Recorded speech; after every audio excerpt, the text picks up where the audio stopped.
and gentlemen, welcome back to the program. Today we are going to talk about a rather serious topic, the future. What does the future hold? Today we are going to make some predictions. Maybe someday man will look back on such predictions.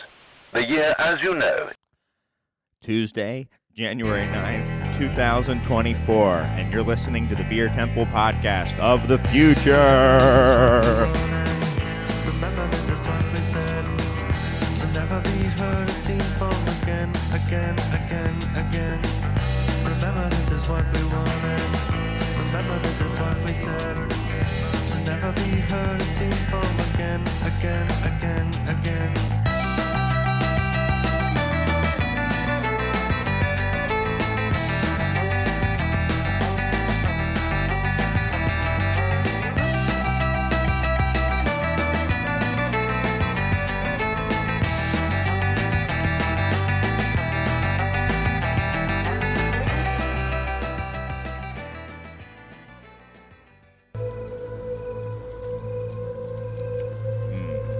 Quite loud in here, yes. Let's step away from the enchanted forest, shall we? Thanks for joining us for our, I believe, third annual gaze deep into the future. Yep. We're into the second knuckle into the future. Oh, Jesus. Gross. No. And I want to thank Chris Quinn for allowing me to use his worldly vessel, his body, for tonight, for borrowing it, allowing me to, my spirit to go within his body. I, of course, am Obi Chris Quinobi. That's right. I am joined by my spiritual brother and actual physician, Strange Mike, MD. I'm not allowed to prescribe things anymore. Oh, well, It was a good run, though. as long as my insurance still takes you, it's fine. I do have an honorary doctorate. That's true. Oh, it's an honorary? Yeah. I gave the commencement speech at DeVry one year. Oh, and they gave you an honorary doctorate in Strangeness and medicine. Strange medicine. strange medicine, strangeness, and medicine? Mm-hmm. Well, learn something new every day, Doc. Yeah, I double doctored in strangeness and medicine. Oh, Yeah, not a lot of people do that. that's at DeVry. Honorary. An honorary medicine. Yeah, an honorary strange and medicine. Yes. An honorary medicine. Well, it's good that Mike allowed you to use his earthly form. Yeah, he's a real mensch for this one. Yeah. And I hope you are well. You're looking fantastic. Thanks. The collar is Great, I think. yeah, Yeah. it's not affecting my ability to hear Good. by rubbing against the headphones at all. Good. Glad to hear that. So, It's high quality. we brought the studio here. Plain old Serge is still here. He's here. Regular He Serge. brought it to the enchanted forest. He's the one playing the pan flute right now. Surge is the elevated seer form of Surge. Mm-hmm. He just is. Yeah. Otherworldly as he Can't hear exists. you. He's dancing in the meadow over there playing the pan flute. His lower half is that of a fawn Yes. right now. Mm-hmm. But, it's a good look for him. Yeah. Thick. Mm-hmm. It is. Is the future clear to you? Oh, yeah. As clear as ever. That's great. Because judging from the past, you see with perfect clarity. But I know someone who might see, well, no, never mind. We may be one short this. Order of seniority, and you forgot. Yeah. Seniority, right. Yeah. We have to go by order of seniority, and that is our good friend, Nostra Douglas. How are you, Nostra Douglas? Mr. Douglas is doing quite well and very appreciative of the opportunity to rejoin you fine gentlemen. We're happy to have you. Have you been up to anything lately, Nostra Douglas? Well, I do want to say congratulations to both of you. Strange Mike, Dr. Strange, Doctor Strange, Mike. Yeah, thank you. PhD, and Obi Chris. As you know, I come from the future. Yeah. And I've already seen this episode we're about to record. The analytics showed it was your highest performing podcast of 2024. So congratulations That's great. to all of us. Great. How far in the future did you go? 1 week? One day after we posted it. That is neither here nor there. Yeah. Well, thank you for coming on. I don't want to. We've got a lot of looking into the future ahead of us. Mm-hmm. We don't look into the past. I foresaw that. Yeah. I know you did. And I don't want to start on with some bad news, but we are down one of our soothsayers this year for the predictions show. Sadly, Jake, the three-eyed take, as you know him, was badly burned by one of his takes, and I don't know if we'll be able to make it. The take was too hot. Yeah, there was a molten hot take. Yeah. And Hey, Chris, whoa, you back here? Jake, Oh, Obi Chris, that you? yeah, hey, no, open the door. Here, come on in. Hey, Serge, let him in. Yeah. Oh, you put a beer down, I see. What's up, 4 beers. y'all? It's your boy. What up? Whoa, it's your boy. Can't be taking other people's branding Hey, there. how are you? I am very good. Wow. I'm here. Yeah, the take I just Yeah, put out into the you look ether good. was pretty hot. You look Yeah. great. There's definitely But no I've recovered. burns. Little But indigestion. I gotta say, some of the residual kind of heat from You don't that look good, trauma man. You're a is, little- is you're all sweaty. It is pretty hot in here, Chris. I gotta say, straight up. Can you adjust the Yeah, thermostat? I mean, we are outside, like- but It's 54 Really degrees. good. oh, Just gotta whoa, take this cap up a little bit. your third eye is looking Oh, excellent. It's seeing so many things, most of them terrible. Oh no. Oh, boy. I'm prepared to give you the absolute worst opinions you've ever heard on this podcast. But it wouldn't be Good luck, the yearly bud. prediction show if it my weren't for job. me to do that for you. Okay. Well, wow. We're off to a great start, and I have to tell you, this one took even me by surprise. I don't think anyone else at this table expected the three-eyed take to be on this show. I keep my commitments, Chris, and I'm happy to do it here and look into the future. How are you? Is This, that, and the other. Yeah. Takes are hotter than ever. You look, Yeah. you look good. I appreciate it. yeah. Appreciate it. Where were you burned? Like the roof of your mouth? Like hot Yeah, pizza? it was an extremely hot piece of pizza, actually from your kitchen. Well, Wait, hold on. It was a Yeah, take. yeah. I thought it was a burning was a hot take. take. No, Yeah. sorry. We got lost in communication. My texting, I was texting, and it was Yeah. It autocorrect. autocorrected. It's, Yeah. Yeah. a whole ordeal, but it was just a hot piece of pizza. Oh, it wasn't a hot take Yeah, that yeah. you it burned was- yourself it with. was Quite. So you're impervious to the heat of takes. yeah, that's part of my strengths as a take artist. You know, Okay. 'Cause I can never be burned by You- even my You're own like the mold. princess. Yeah, You're like the princess in the Game of Thrones. Sure, I've never Oh, yeah. watched it. Khaleesi. Khaleesi. I never Yeah, watched I it. think- I refuse to watch it because too many people like it. So that's me and a contrarian. Do sometimes, remember when before you had the third eye, you say take on and your whole body would go up in flames? That was a brief moment in time. That That was was a sick. little too That extra. was cool. but- Yeah. To be honest, so I'm off that. So Yeah, we can tell. Yeah, he would only say that late at night at a bar. Take on. When he was several rounds When someone deep. said Seinfeld isn't the best show ever, Take on. and he was his whole body. Whole body would go up in flames, and the And then takes would remember just. that era when you would say, you won't like me when I have takes, and then you would turn all green and your clothes would rip? Anyone? That's ridiculous. Yeah, I'm trying to remember. Yeah, that's, Yeah, you don't Mark like That's for Ruffalo, Jake. the when I'm yeah, hot That's take. Jake's hot takes. that's Yeah. Strong takes. Well, I'm so happy to have all my friends from across multiple worldly planes here. The gang's all here, and we're looking great.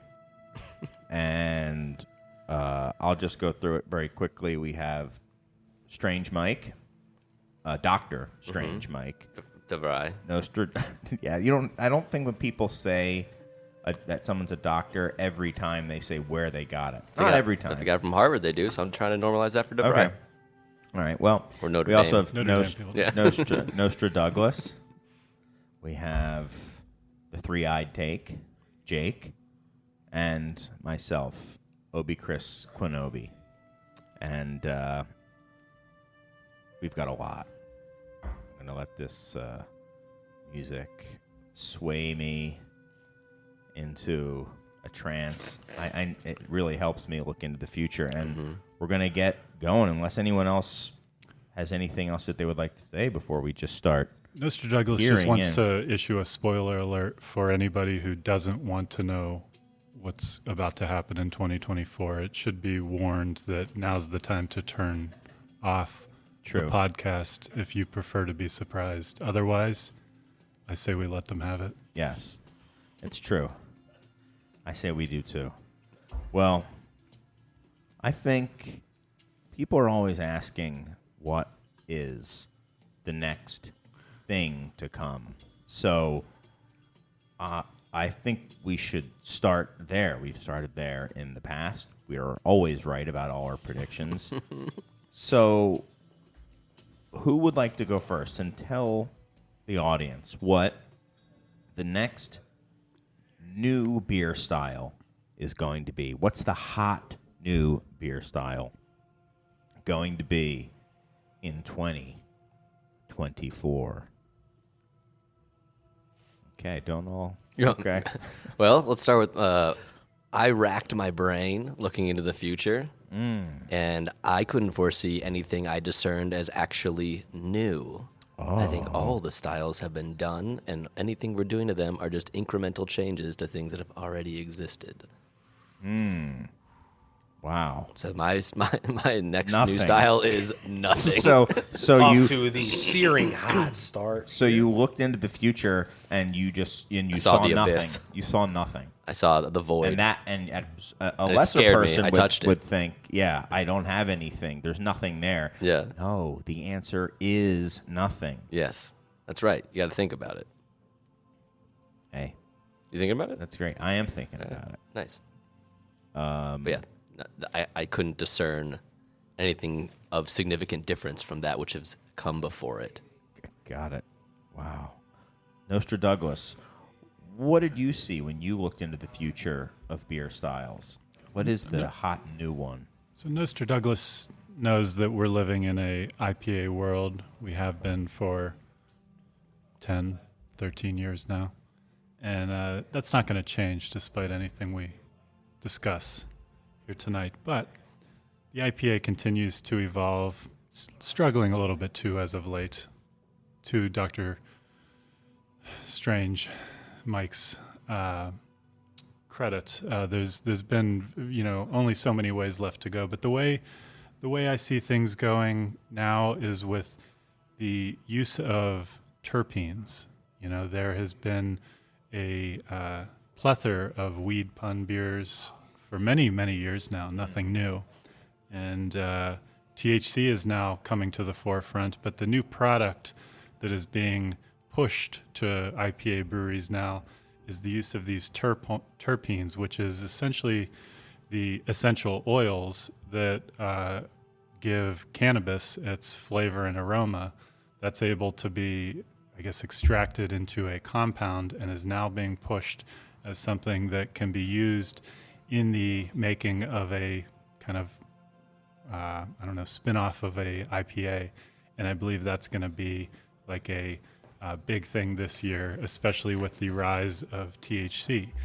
But now where Nostra Douglas is very confused right now is with the rise of THC beverages. He's beginning to question whether we should be making all these THC-themed beers, because if now that THC is going to be widely available in beverages, should all these THC-themed beers exist? Will people think naturally that there's THC in them even more so than in the past, now the THC Is in. drinks are a thing, Right. and they're going to become a bigger and bigger thing. Yes. Yes, That's they are. Mr. Douglas's vision and concern a little bit. Ooh. Sure. Concerned for the future. Rightfully so. Now, Before I get to mine, I will say I looked into the future as well, and not in 2024, but far into the future. 2025. Nice. We've already shown that we have to look at least a certain distance into the future, because I think there was a major acquisition that was just too close to that I think it was happening during the show, perhaps one year, and we failed to see that I don't know what happen. you're talking about. But anyway, We only look to the future, Chris, not the past. exactly. Yeah. So in the future, I think future beer styles will be dictated by the potential puns that can be created from them. The punability. The punnability, that will be the motivator for beer style far, far into the future. So like by Q4 or later. But for 2024 overall, we're going to see hazy and West Coast IPA hybrids. I'll call them juicy West Coast IPAs, but they will come under many, many, many names. There will be double dry hopped West Coast beers. They will be called hybrid IPAs. They will have all sorts of other names, but they will be the same thing, and they will all be marketed in a similar way, which is a combination of the East Coast hazy New England style and the West Coast dry, clear, bitter style. And that is what I see. So like the when top I half look is into the hazy future. and the bottom half is clear. Like a half and half. I don't think so. I think they will be Thick and clear. I think they will be pretty clear. All right. Yeah. I know they are. I know they will. I just don't know in which dimension. That's the one thing that kind of throws that's me the off. caveat. Yeah. Mm-hmm. Jake, your third eye is Yeah, this is where things get a little blurry. I think this is a really tough question. Obi, Chris, and Dr. Strange. Can I interrupt you very quickly? Yeah, go ahead. I noticed that your third eye needs no prescription eyewear. Yes, yeah. So it's 40/20. I don't know if that. Whoa. Yeah, it's crazy. It's crazy, dude. It's wild. Yeah. So We can see 40 years into the future as You have a easily as little bit of most that- people Or can 20. see 20 years. Yeah, into that's the right. future. It's wild. It's wild stuff, man. It's weird, wild stuff. Okay. Yes, I no prescription eyewear. But I think with this question, it's really tough because if I knew the next new thing that was going to take fire, we'd probably already be looking at doing it. And I try really hard. Sorry, when I say I mean Hopewell in Chicago. I mean, third eye. Third eye. But I think it's really hard to kind of separate what it is we're just going to do with these predictions. However, something I was talking with your staff up front and kind of banging around some ideas and something. I don't think this is going to be setting the world on fire, but something that one of your people brought up was Amaro, or just sort of Amaro related beer. I think that is sort of what are you laughing You at? laughing at his take? Damn. Rude. You took Just a looking at photos of me during the record. and During laughing the at record. you. Yeah. Just bringing the confidence This for is, you. yeah. You're I doing was great. laughing You're, at something else. you're doing great. Something from the future. I've looked in the future, and I'm throwing you off the top of this building. This record. One story. I'll survive. Anyway, yeah, I don't think this is going to take the world by storm, but I do think there's going to be more a return to a little bit of engaging with interesting botanicals and things that kind of, personally, as someone who goes to a lot of bars and restaurants and sees what's out there, Amaro and things of that nature are Yes. taking storm. And I know that's been played with for a while. I don't know how that actually takes form in beer, but I do think that can signal sort of a direction of where people's palates are and welcoming bitterness. And I don't know how that actually manifests, but I just to The throw a hot take out, influence of the Amaros and the a little Yeah. bit more of palates are advancing. I think That's cool. if we're not bringing in new drinkers and the people who are here are drinking more stuff, they're going to move past some things, and doesn't mean it's going to like replace their standard IPA or lager in their fridge, but it might mean they're taking some more adventures. Okay. So that's for the next new style. But as we know, what beer styles are like the phoenix. They are constantly dying only to be born again, be it the grisette or the wit or many other styles of beer that I could name. The Czech Dark Lager, for example, Berliner Weiss, Black IPA. the Black IPA, the yes, so many. But what is the next style that we'll see a resurgence? So, would anyone like to go first? I shall then. I think that 2024 will be a resurgent year for the low Plato Czech lager. And that will be defined by a beer called, it'll have a number and then a little degree symbol, and then it'll say Czech Pale or Czech Lager is what it'll say. So you're going to see a lot of 10 degrees and 8 degrees. I wonder if this is already happening. Well, no, it's nothing like what we're about to see. Is this already happening? At Hopewell it is. It might be in the room with us. It is in the room, Chris. Have you cracked one? I know Serge is drinking one. Wow, what do we have here? Is it pan My fluting God. and drinking an for 8 for the folks Czech listening at home, style this lanky lager. this is a How new did you beer do from that, Hopewell. Obi Chris? Wow. A Summoned Plato. it. We call it a Lecce lager, though. It's which is 3.5%. Czech for light. Check for 3.5. Lupo. Czech for Lupo lager. Hey, if we can present Lupo lagers to the Czech Republic, That'd be pretty sick. I'm living there. I think it's a good call, Chris. You know, as evidenced by the fact that we're already doing it. You clearly know what's on the pulse, or what the pulse is. You know, It's the force. It binds me, and Your it, midi-chlorians are almost as high as your blood I'm alcohol curious content. why you think that's Yeah. why you think that's the next resurgence. do you want a cynical answer, or do you? I think anything with.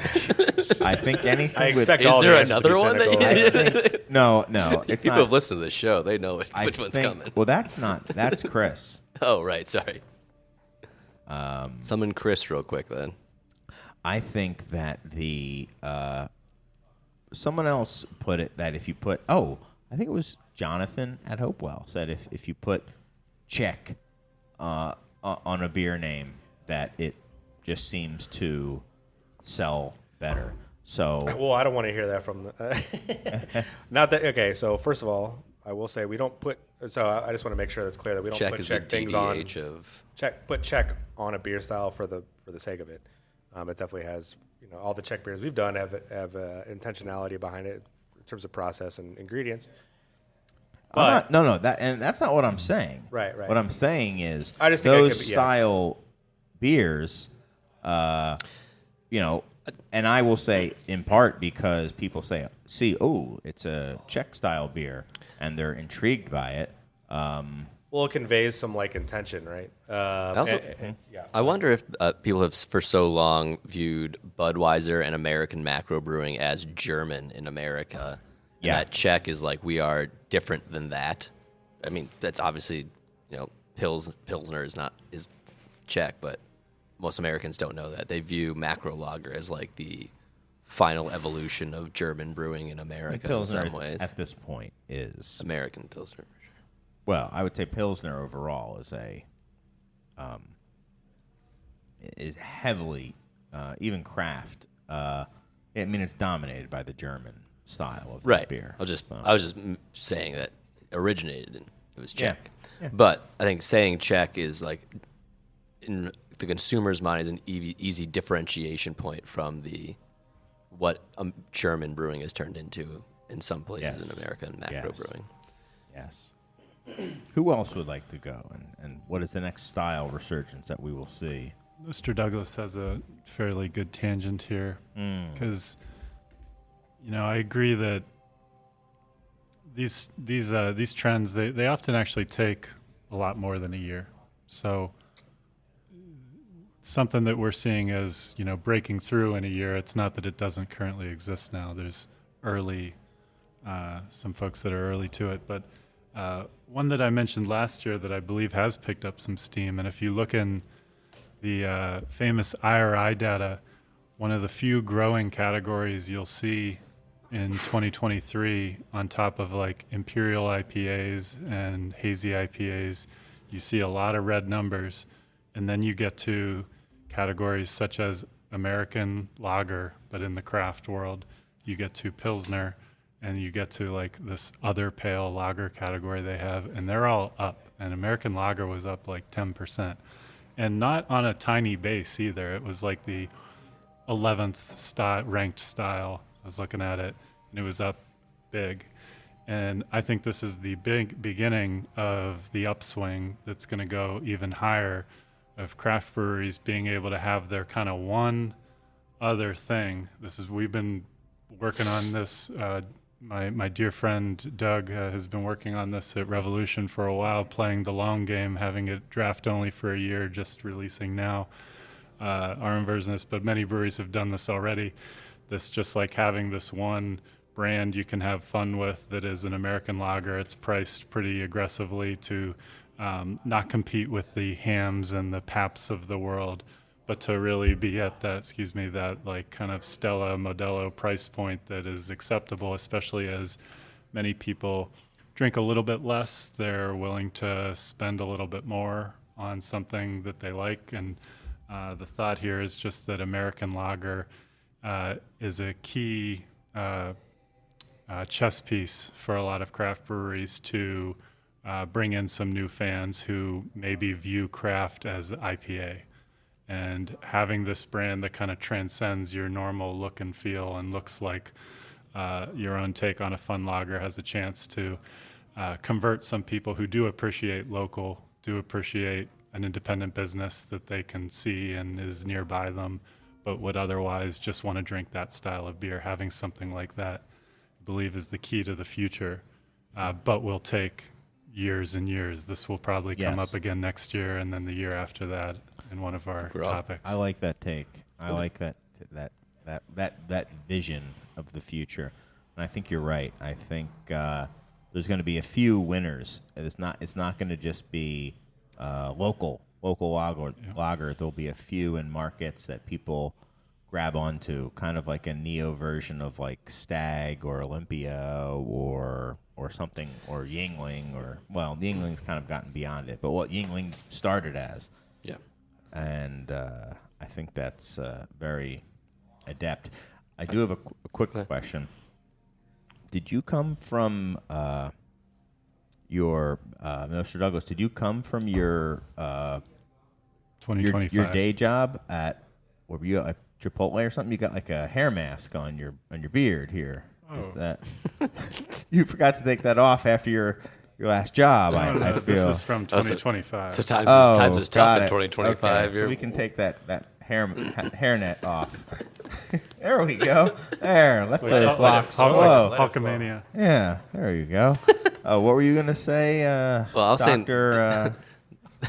Mike also Strange. a whole generation of drinkers that have spent the last 10, 15 years really aligning with the ethos of craft beer and really caring about where they spend their money, that might want to drink macro beer, and if there's a competitively priced version of it that's equally good from their local brewery, those people will definitely choose that over. It's a smaller set, but choose that over Budweiser or something like that. Yeah, I think you'd have to break up the macro drinker into buckets and not expect to be even touching certain buckets. So like there's one that's like going, if let's say they're a Miller Lite fan, they're literally there's some buying a case of Miller Lite every week or two every week and like getting through those. Those drinkers are often more price sensitive.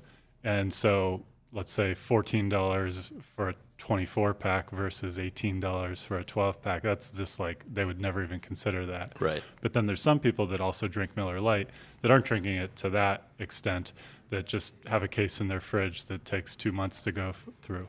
That person maybe is a little less worried about exactly how much it is per can because they're not consuming as much. Right. And that's the kind of, there's like those windows of people that potentially can be converted versus the ones you've got no chance at. It's not just as simple as like you're never going to convert a Miller Lite drinker. You have to like think of like it's not just one kind of Right. consumer they have a bunch of different. You also sent Chris and I how much Modelo costs at Benny's, and it's about the same as a multi-pack of IPA. Yeah. So people are choosing that not because it's cheap, but because they like it. And so if you can get that same thing from a local brewery. Obi People will Chris. probably That do must have been Doug that sent that to you. Yeah, sorry. Doug sent that too. And also that's what Obi Chris. regular Mike told me that happened. Yeah. Not the strange one. He's strange too, but Any other Doesn't have a style degree. resurgences? What about your style resurgence? No, wait, you went. Jake went last time. So what about your style resurgence? What does the third eye see when it looks Yeah, into the future? Can it see the present, or can it only see the future? The third eye. It sees everything, Chris. Okay. You know this. Come on. I think Nostra Douglas is spot on with his take on the American lager on a bigger scale for breweries of bigger sizes who can meet those price points. On the other side of the spectrum, it's a much different story, I would say, and kind of we have to be a little. It's a different puzzle to figure out. What I am excited about and expecting to see, and what I've seen people think about, is sort of nostalgically framed beers. So I'll put out kind of specifically like 90s style American amber. Framed that way, right? I think Okay. I think beer right now is at Framed 90s era. Yeah. So like kind of like putting The people 90s are yeah, huge. right? Just kind of putting beer in that perspective of people and like knowing what to expect that way versus just like American amber ale with these hops or whatever, right? I'm expecting to see more of that in general, but specifically I'll call it the American amber ale of the 90s. I mean, my dad's on board. Every time I talk to him, he's like, "You got anything like an amber ale?" I'm like, "Sure, Dad." Well, we still have the same 3 cases from the last time we made it something that was amber colored. But I think like that's people like approachable things too, and those beers are pretty approachable. And you think they will be called amber? They will have that word in them, or will they be given a I think new spin? amber's poised. I think it's been dead just long enough to where that's not a death knell. So Mr. Douglas, half of him wildly disagrees, and then half also sees the light in what the third eye is seeing here, because 2 of the largest breweries in the country have turned their back on their fans of their amber ale with a look into the future, thinking that amber ale is on the decline, and completely did a 180 away from amber in Boston Beer and Fat Tire. Now there's all these orphan amber fans who still liked it, who still would have bought those, who are upset and angry. Is that now for these breweries that are 1/1000th of their size, who just need a little piece of that local community who used to buy Fat Tire or Boston Lager, to now say, wear the amber label loud and proud, to say, we got you? Is there something there? Now there's a couple hoops to jump through to actually make that happen. Yeah. But that's the kind of positive take I'd have on it, is that like two consumers of 2 of the biggest beers, especially 10 years ago, but even still, they're 2 of the bigger craft beers, now lost their favorite beer in a way. It's a good point. It is. Maybe that hot take isn't as molten hot as some may have. There's have some thought. smoke coming off of him still. Well, where there's smoke, Smolder. there's I'm taste. smoldering. There's takes. From that pizza you got up front here, Chris. Well, mine is what I see for the next style resurgence, that definitely is obviously going to happen, is actually not that far off from that. But it's the Midwest IPA, a la like Headhunter and Two Hearted. They kind of a little bit, the clear IPA with a little bit more color to it that isn't pushing Southern Hemisphere or super soft hop character, but has bitterness, has a little sweetness. And honestly, they're not so removed from the amber ale. Would They're you just a put little bit more the- aggressive. Like so also like a Surly Furious or a Yeah. Alpha King. Yeah, You know, like all that, of those. that era. That era. 90s, baby. And I see people like, I don't know if they're going to be Not really, called 2010s. Yeah, I don't know if they're going to be called Midwest, but that idea that there's not necessarily like a lot of caramel malt, but there's a little bit of color, a little bit of like nodding that malt is not the enemy, as we've heard. Not bone dry, and not and some of the sweetness coming with a bit of a kind of a toasted element to it. Yeah. Yep. Mr. Douglas thinks that I would you're love that. not only correct, but that a lot of this was unexpected by champions of this style just a few years ago, who thought that, a cousin who works at Revolution, thought that Anti-Hero, who I would think falls in this category in terms of style to approach to IPA. Absolutely, it does, yeah. Was kind of eventually doomed to all the new stuff going on, and that Anti-Hero would eventually decline. And in the last few years, that's actually been the opposite. It's been the strongest and most reliable brand. There hasn't been that loss in interest in that style. It's kind of done a turnaround that I would assume even like Bell's probably a few years ago was bracing for people to lose interest in that kind of IPA, and I think it really stabilized and maybe kind of turned back up a little bit. I think it's going to be cool to like those things again too. I mean, they never. I guess to be fair, they never fully went away. They've been a lot of breweries like best-selling beers, but the hipness around it, the vibe around it, had been kind of like, ooh, well, we better like try to figure out something else. Those breweries made a lot of backup plans. Yeah, They might not have needed them, but Right. they made them, and then Because it was a lot of noise. It's going to be cool again. You're a big vibes guy. I'm right? 100% vibes Yeah. and medical degrees. Yeah. Honorary. Yeah, but my medical degree is basically based on vibes. Yeah. Got it. You check the vibes. It's like an Eastern You're thing. doing great. I'll see you in 6 months. Vibe check. Vibe Check MD. Yeah. I'm here for my vibe checkup. Yeah. Okay. Good. Well, we're not done with styles yet. We're going to do more and more and more styles. What is the next big thing in lager? I know some of us have already mentioned lager, but we're going to go deeper into the lager geek rabbit hole. What new lager styles are we going to see, either brand new or resurgent? What are we going to see? I see Baltic Porter. That's right. Yes. So we've seen the resurgence of so many pale lager styles. We've seen the Czech dark lager. It's about time the Baltic Porter just comes front and center. Do you think it will be called that, or will it be called a Baltic Stout? It's a good question. That I didn't pay attention to when I saw Into the Future. I think it will be it a might porter. be a Baltic Stout. I think it's going to be a Baltic porter. It could be a cold black. Maybe or a pale Baltic ale. lager. Maybe Baltic lagers. I like that. Baltic Dark Lager? Baltic dark lager. There we go. Now we're cooking with Baltic dark lager. Cooking with gas there. You just sold a that million checks cases. out. Yeah. That checks out vibe wise. Vibe check. Yeah. Vibe wise, Let me that check. checks. Yeah. Well, that checks out. Yep, that checks out. At least vibe wise. Vibe checks. Yeah, at this point, I think like stout has too much baggage, too much, assumptions around it at this point in terms of like what people expect, high ABV, all that stuff, super high ABV versus kind of what the Baltic Porter would land at. I like that. I like that Baltic dark lager though. I think that's an interesting way to frame it. Porter, I like it. you got to get rid of the porter. Yeah. Yeah, Porter's From a tough. marketing standpoint, you got People to don't ditch love the porter. porter. But they do like dark lager. They do. And they do like words modifying dark lager.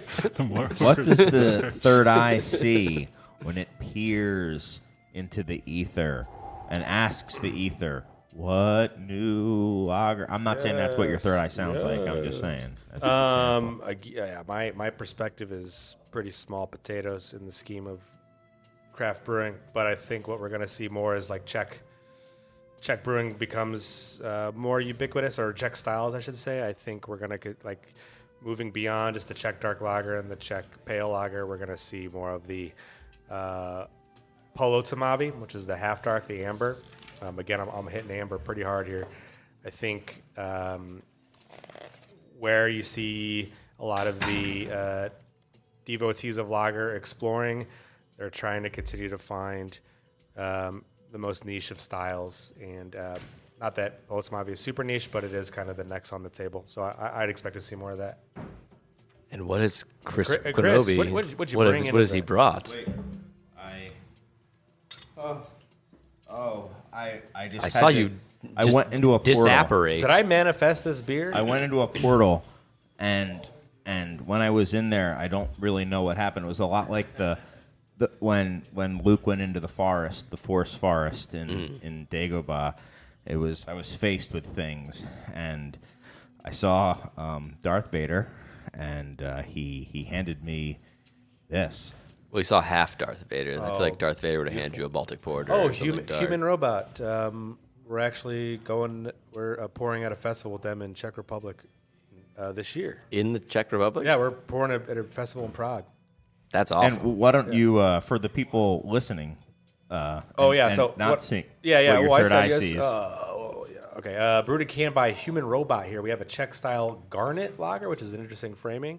Interesting word here. It's more red. Elston Ave 12 Plato. Probably made in Philadelphia. Obi, Chris's cousin's Chris's hometown, right? Yeah, and you may have that, or maybe we can. all have it in let's a little crack bit. it. Let's crack Yeah. it. Well, we'll chill it when we'll take we'll a chill break it. and we'll chill it down. Okay, cool. Crack it. That works. Yeah. So Love to the hear it. Politamavi looks like Already happening. wow. Already happening. That can, I will say, is hot to the touch. Don't touch it. You'll burn yourself. Well, Jake won't, but everyone else will. Yeah. Jesus. Human Robot. Did They you were. microwave that? I know we've talked about Maliko in the past, but they were big on kind of Yes. doing that at their yeah, spot. they were. Yeah. They're called milk tubes, right? Yeah, they love doing them. I shall go next. The next lager substyle will be a North German Pilsner. So not just the German Pils, but the North German Pils. The Jaeger inspired. Exactly. Just like Czech Dark Lager is Ufleku. There's certainly more than just Jaeger, but it's going to be, as you go north in Germany, so it goes that the beers get more crisp and bitter, and I think the time is ripe for people to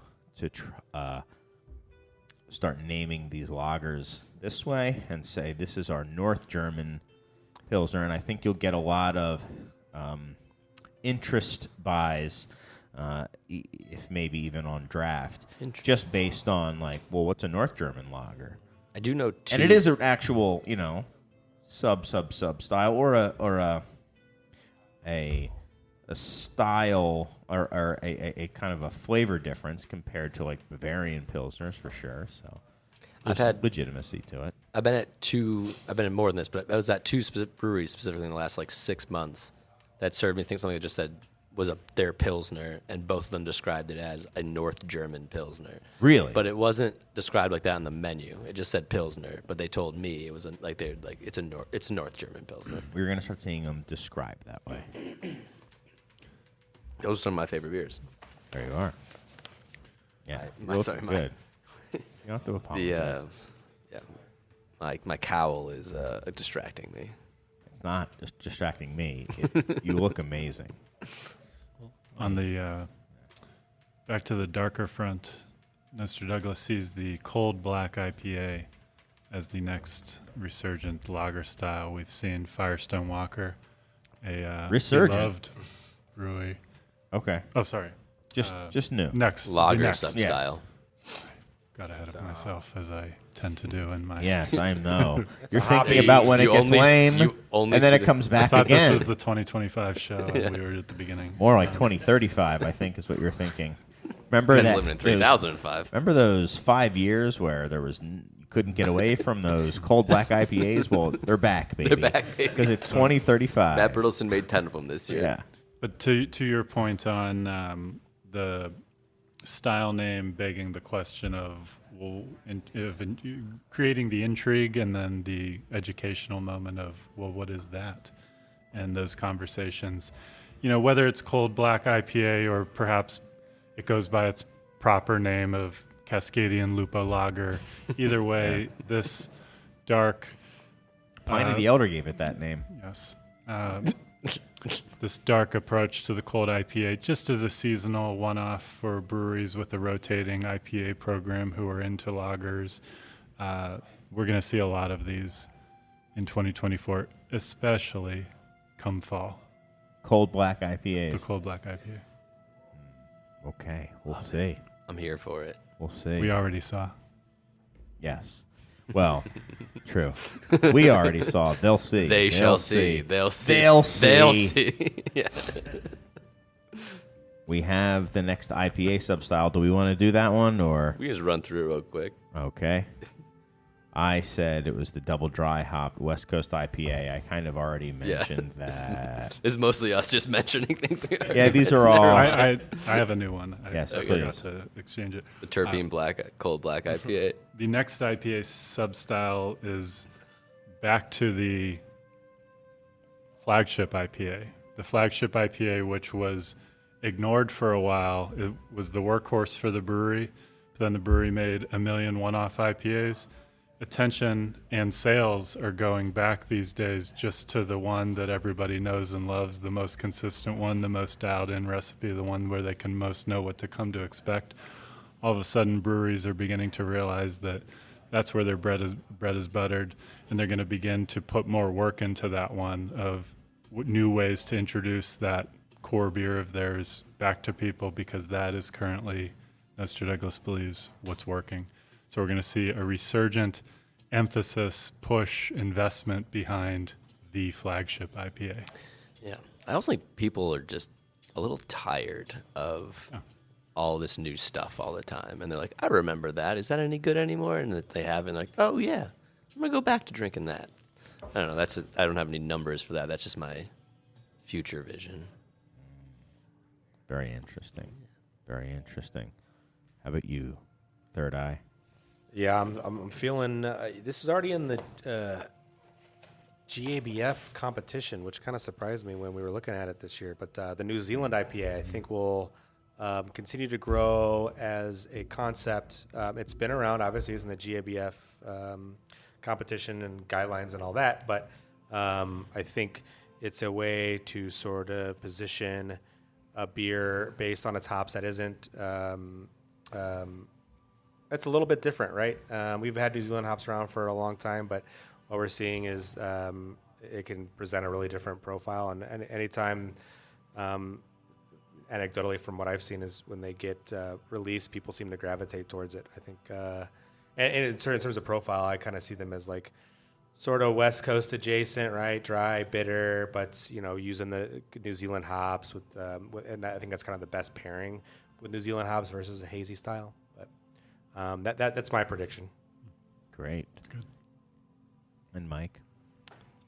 The Midwest IPA.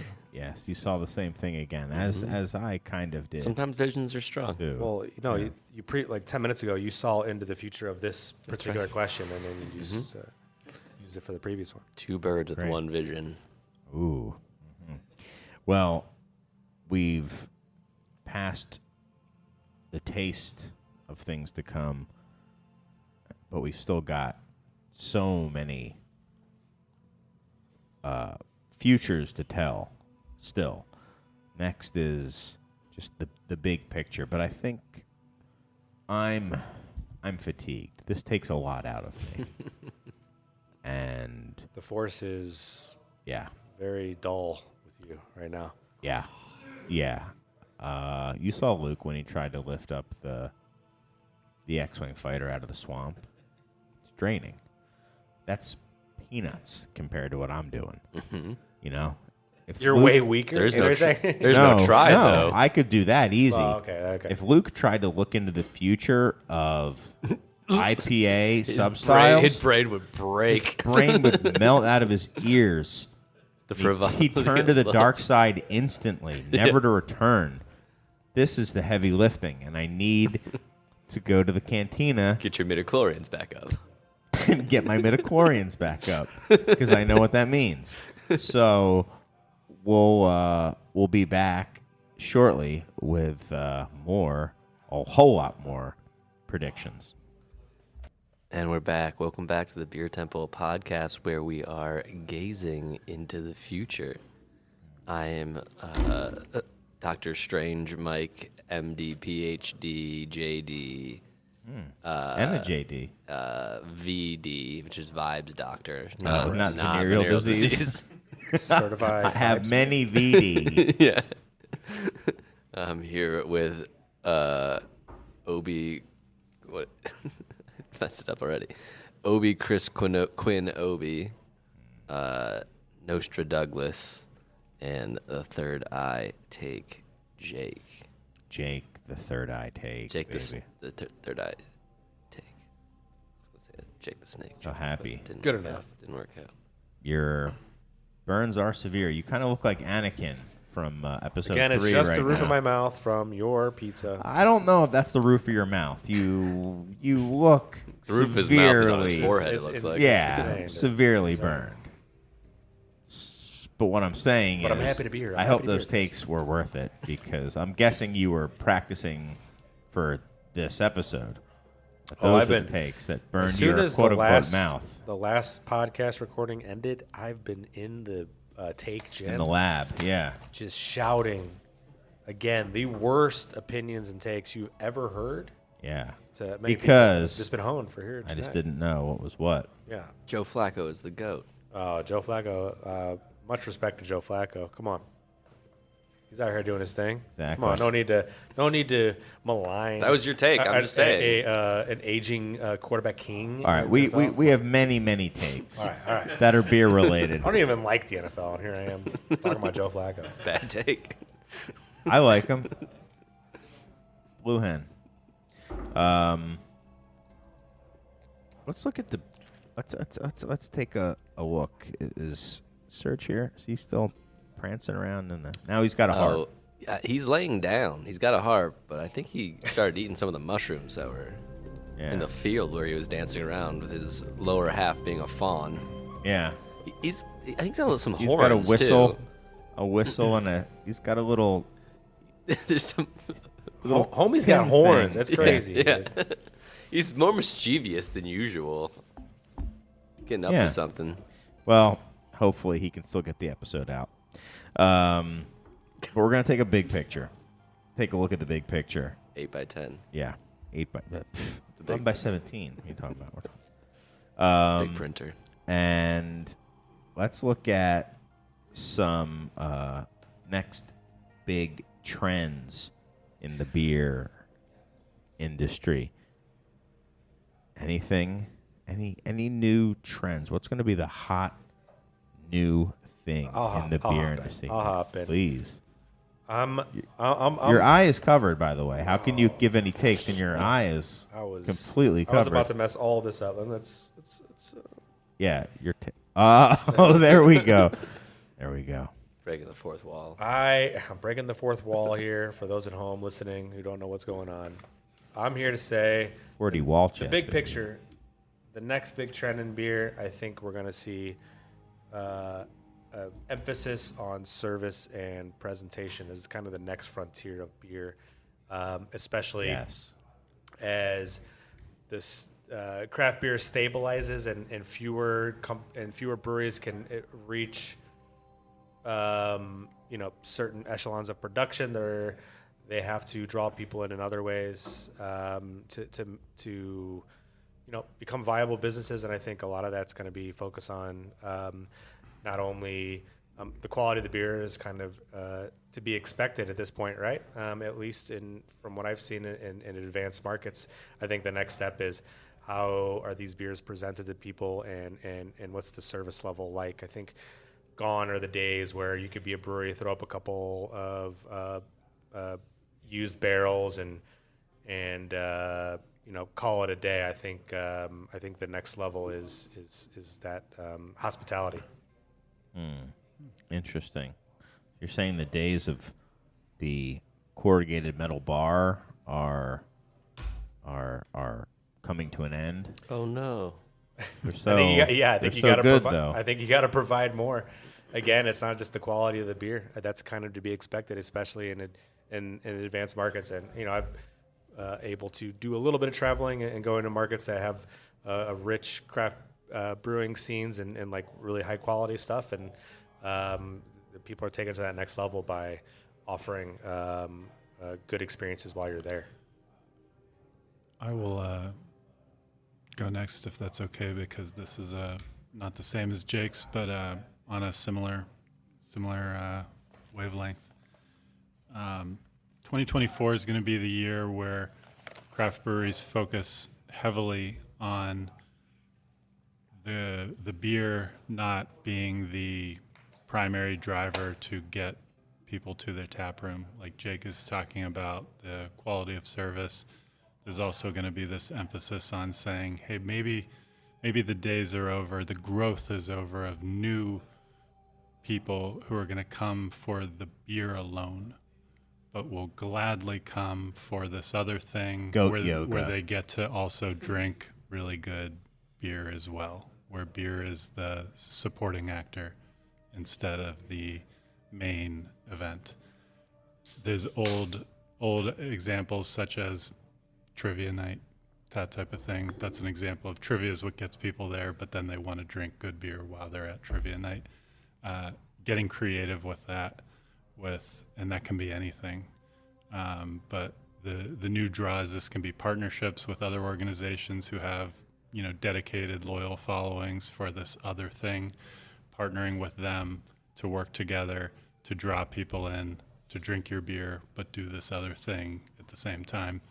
I think that's always been a thing. 2024 is where that becomes an absolute must to grow your base of consumers. Yeah, sorry not to interject again, but I totally agree with that. That sort of like bringing in other community gets overused as a term, but this sort of like subculture groups, like people that have their own things, their meetups and things like that. We've experimented with that at Hopewell, and the balance is like what's something we can bring in that people can feel comfortable and welcome in, but isn't disrupting the experience of someone just coming in, right?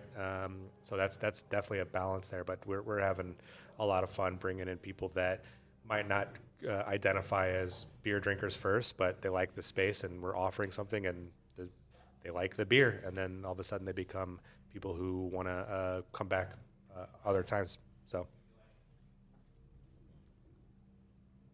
I see. My prediction for the future is also my prediction from the past, which is that classic. the closing of many breweries, including several popular ones and ones that seemed like they were doing okay. Yes. I mean, we saw that definitely happen in Illinois. I think there were probably 30-ish breweries that closed in the last calendar year, including one that was very popular. But that was openly having some issues. I think this is the year you see ones that you thought were like, oh, they're doing fine, kind of start closing and kind of out of nowhere. Hey, the ghost of Bummer. Bummer's Yeah. yet to come. Yeah, it goes to bummers yet to come. That's So sorry. it's okay. It's okay. Hey, what is it? I don't want it to be true. but it is, and you've seen it. That's right. It Now was. name names. Which breweries And is it it is. going to It be? is, and it was, and it will be. Trademark. Yeah. It's on draft right now at Beer Temple. So, I think we're going to start seeing a big trend in breweries that have been around the block for a while, breweries that have a lot of history, and who maybe ran a little too far in the new direction, and having to put out not only a Citra Mosaic Simcoe, but also a Simcoe Mosaic Citra week after week, and so on. Maybe realizing that they have some beautifully made and well-loved beers sitting in their repertoire that they can bring back out. So I think 2024 will be the year where gaining some excitement for bringing back some discontinued beers, favorites from the past. I want to to hear a specific beer, Chris. That's the prediction. Pipeworks brings back Last Kiss Scotch Ale with fenugreek.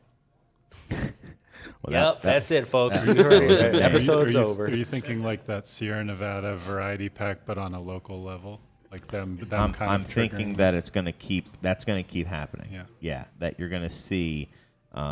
Taco Day's coming back. Sure. Yeah. No, like I know Founders has discontinued a lot of their beers. Maybe we see their Imperial Stout come back. Something along. Dip it into the those archives lines. a little bit. Cross of Gold. Right. I think I Exactly. agree with that. I think it's He's nodding enthusiastically. The longer these breweries stick around and are doing stuff, they have cooler things they can like go back to and use it as an in and out. Right now, they're not gonna they're not gonna make it a seasonal necessarily. Even Right. just maybe a one time. Hey, remember this beer?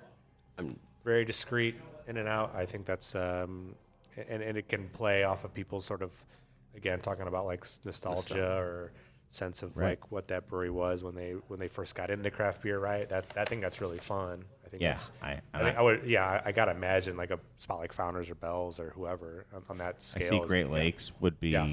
like ready for that. You doing okay there, Doc? Caught myself on my cowl, but Okay. we're good. We're Okay, good. good. Has everyone gone now? Yes. Yes, we only see the future. We can't tell. Yes. Okay. Well, now, let's go in the other direction. What current trend are we going to see start to disappear? Maybe fully disappear or start to disappear? I think you should go first for this one. Okay, sure. Well, I've looked into the future. Again, let me just tell you, the one thing that is hard for me, impossible, nay, is how far ahead into the future am I looking? But I know that I have seen the cold, cold death. The death rattle. The cold death rattle of the cold IPA. I'm telling you. The cold IPA will wane and disappear in the year 2024. Have you predicted this before? I don't know. I only look into the future, as you just said. As you just said, I only look into the future. And in its wake, cold black IPA. Perhaps. Replacing it. Yes. Yes. So. Yeah. Okay. Yes. So that is what will happen.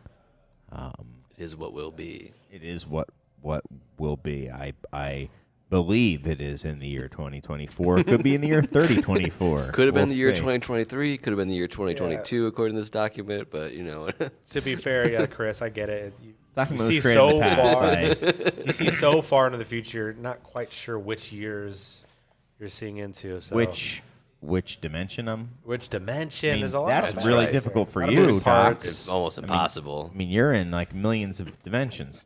I mean, I've nailed Simultaneously. every one of these and also missed on every single one. Every Wow. time Doctor Yeah. Strange walks The in the room, I see him just doing the sickest circles I've ever seen. Just with his- adjusting his cowl adjusting his Yeah. cowl, and ripping circles. drawing in the the perfect, most alternate perfect universe. circles in air. It's great. It's fascinating. It's quite a scene. Thank you. It's great. I do my best. Who's next? I What's next to foresee the almost total death of the pastry stout. Total death. There will still be some that get razzled or dazzled or whatever that thing's called. Razzler, Rasner. Razzle. Wait. Yeah. You might have what's a Rasner? You might have to give me up the speed on this. You got it wrong. It's a razzle. A razzle. What's a Rasner? Rasner. Osner. Razzle? Osner is what I was thinking of. Yeah. Razzle. What's a razzle? Anyway, there might be some breweries who are known for it that still do it, but as a go-to, let's just put a bunch of adjuncts into this diabetes-laden stout. I think that's completely over. Okay. They're done. The pastry stout is dead. That's what you heard it here. Yeah, I think Third. the kind of like last remaining place for that to work is like own premise, right? Right. Yeah. It's not really working at bars and restaurants anymore, for sure. Right. If we only had somebody here who might have any insight on that. Serge, what's up? Serge? Oh no. What's he doing out there? About pastry. Oh. Pastry. Oh, okay. He's going down on that harp. Him and 5 other He's riding a people pony. having Look a at that. pan flute jam. That's a majestic pony he's riding in on. They're playing Bohemian Rhapsody on their pan flutes. Yes. Yes. If only we knew if pastry shops would go. I didn't quite pick up on this extra, on that thread that was dropped in another dimension. I didn't quite pick up on it. So I think maybe Nostra Douglas should go next. Yes. Sure. That's what I foresee. Mine is one I wasn't expecting to make a few years ago, but I do believe the kettle sour is going to not disappear, of course, but wane a little bit from where it was a few years ago, where it was this very, very attractive opportunity as a potential alternative to going the hard seltzer route, sticking in the beer realm for any brewery that wanted to do that. It was this way to showcase fruit for people who maybe didn't like the traditional taste of beer in a lager or even didn't like IPAs, but it was this other way to showcase beer in a way that would bring in a different crowd. And I think it did, and I think there is a base of people who still very much love a fruited kettle sour and will continue to, but I think the category is up at odds against all the other next new things in the FMB, flavored malt beverage world, all these other, go to any, store like a Whole Foods or a Binny's and look at all the go to the non-beer shelves, but the other shelves and see all the beautiful colors of all these new brands. And I think the kettle sour fan is also dabbling in all these new worlds, and it's probably creating less of an opportunity than it was. So I see that style where it was on the up and up just a few years ago starting to wane. Kettle sour's dead. Dead. Wane. Waned. Starting. Maimed and slightly waned. starting to slightly wane. Fatality. Wanetality. Yeah, I think it's just so much other types of alcoholic beverages that didn't exist when craft beer kind of ascended. And a lot of them are going after that kettle sour. That kettle sour flavor drinker. profile, or like the pastry stout one too. Like there were plenty of like that. Remember that PBR hard coffee was a direct competitor. I feel like to that idea, like this sweet coffee flavored alcoholic beverage branded as a beer. I'll tell you what I think is going to get forced out is the American lambic style, unless it's Bad news. slightly in the like maybe own premise a little bit, but there's going to be no room. Absolutely no room. That style is dead as a doornail. Dead. The American sour. The American sour, like wild ale. lambic, the American wild ale, but like very specifically like going towards that lambic. Or the method traditionale. Yeah, well that for sure, but yeah, there's going to be no room to compete. Well, wait. and it's Hold on. because I got to interject real quick. Well, Method why is it traditionale is let him going- say why because before we start. But jumping. metho dust? Come on. That's got it. Come on. That no, can't be that way. that's That that's that was never everyone's die. waiting for that one. Yeah. The SEC is about to approve the ETF for Dustcoin. I heard. Oh, good. You can cash in now, Mike. All in. We're more in fathead coins now, but The reason fat being coins. is the ability and to get high quality Belgian goose and lambic right now is at an all-time high. There is such super high quality. The only holdout now is Cantillon. That's the only one that still seems to be difficult to get, and it's getting easier. And the prices are very, very good. I mean, you can get, I think, a bottle of 375 Drie, just goose, for I think $12.99 for a 375. So good luck competing American brewers with that. No, I disagree with you on that one. Okay. Where you can definitely make it like a 500 milliliter bottle of ours is cheaper than that. But theirs is a 3-year goose blend. The last thing we put out as Levan was 3.5 was the oldest. So Sure, but theirs is a blend across barrels. Levain is not a goose. Levain no, is a it's inspired by that though. Is a farmhouse. Is like a wild farmhouse ale. Yeah. So I think of that as very different than a goose. But anyway. Okay. So personally, I do. Yeah, we don't sell it as like a lambic. Yeah, I don't think it drinks like a lambic personally. Yeah.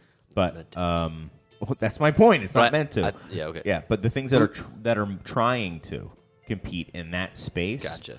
have no hope, because if you're going against Drie Goose and that's there for $13 a bottle, why would someone go elsewhere for that experience? Yeah. Is what I'm saying. For So, sure. It can only exist in extremely niche circumstances where you have the ability to talk directly to the person drinking it and build that. But that's even then, no. I know. what can you say? No, yeah, I think it's scale. It's better than Drie? No. I would say there's examples of beers that can always transcend or just go past like what we perceive as like the top version of that. 100%. And so I think there's breweries that can do that, but yeah, it's a tough battle. It requires education. And it requires like a close touch. And there's so yeah, I agree. In the total, like I guess like overall, yes, it's gonna wane, but there are gonna be small breweries who can make it work because they have the story and the intentional kind of. I don't know of too many who are in America who are like making full lambic inspired like beers. Like maybe Jester King is still putting out Spawn, but other than that, who's Well, I think doing American that? Wild Ale, like how do you market Levain? It just says, I think it just says Saison. Right, exactly. Like So that's my point. Oak fermented Saison. Yeah, that's my point. So not an American I mean, Wild we do Ale. present it as something that's elevated versus our Sure. other Saisons. And it tastes And as much. Yeah. We had that on last week, too. We had Levain on recently, or 2 weeks ago. It was great. Anyway, But yeah, anyone who's trying to make That wasn't even a- American lambic is who's in a which rough other spot. trend is going to die? Probably my hottest take. I'll do my hottest take. I'm gonna say Whoa! it's Oh, Take- Seinfeld's not that take good. on. the next style to wane. Take Dippa. on. Double IPA, even though I know the Oh. 19.2s, all that nonsense. Whoa. I think, and so I will give that caveat. I think Dippas will exist in the 19.2s for reasons beyond craft. Hey, just which, sip of beer. It's getting hot in here. yeah, Fan- reasons beyond fan craft that down. Dippa does well in 19.2s that no one wants to talk about, at least publicly. Yeah. But as a like everyday drinker, 12, 16 ounce, that's no. We're going away from that. I miss what you said, but about what people don't want to talk about is Dippa at 19.2s, single serve. That's a alcohol per ounce Yeah. play. Oh, It is not 100%. a flavor play. It's Alcohol not a per craft dollar. play. Yeah. Exactly. That's something that doesn't really get. There's a lot of now when things tangled up in that, right? That gets kind of masquerades as craft in a lot of ways, but I think not to get in all that ball of wax. I think Dippa as a 16-ounce play, 4-pack, I see that just trend going away, kind of almost altogether. I see that as one that Okay. like Love it. bifurcates by scale, right? Where you can, depending on where you can, what access you have to what types of stores. I mean, double IPA is gonna keep killing it in the volume game at the high level of production. Like, I don't think we're gonna see Voodoo Ranger not do well next year. But for breweries that are smaller, You see were- fewer breweries doing it as a way to like make ends meet. sure, a small That's my hedge there. It's I think- fewer breweries really doing it at any like considerable level. sure. We have many takes to get to. You know I'm what's not realizing waning? we're starting to The slow lacing on down. those fatheads. Oh, we love a fat head, don't we, folks? Look at that. Yeah. We love it, don't we, folks? Okay. So, has everyone gone here? I believe so. Yes. Okay. We're now going to Can only see the move future, on though. to the next trending business model. What is what an interesting way to propose that. What is the next big way? Well, why don't you introduce this one, Mr. Douglas? To do the first one? Or introduce what the concept The of concept. the vision we're when trying you've to looked see. into the future. You know, we've been talking a lot about beer styles. So let's get away from styles and let's get into a new business model. For example, I saw Mars, friend of the show, Mars Brewing, recently introduced a club where you pay $150 a year and you get X amount of new releases throughout the entire year. And as a result of paying up front for that, you also get discounts and other perks. And I thought that was like an interesting, smart add-on to their business model of to-go beer in their tap room. That's just one example. It could be anything, but a new kind of line of business, a new way to generate some income for your brewery, respin what you're doing, anything big or small. Okay. Here's, I'll go. Private bottlings, private labeled beers, beers made for people, made for maybe private people, like literally like a group of guys who's like, hey, we can get a batch made together, or maybe for a bar. That's been happening. But it's not a trend. All right, that's great. Good point. Exactly. It's little bits and pieces. Yeah, exactly. Nostra Douglas participated once in a prairie private barrel with a bunch of friends where you could pick your adjuncts and you got a single barrel and they made you a bunch of bottles and then a bunch of friends chop them up, and I think I got 6 or 8 little prairie bombs done a special way. Don't.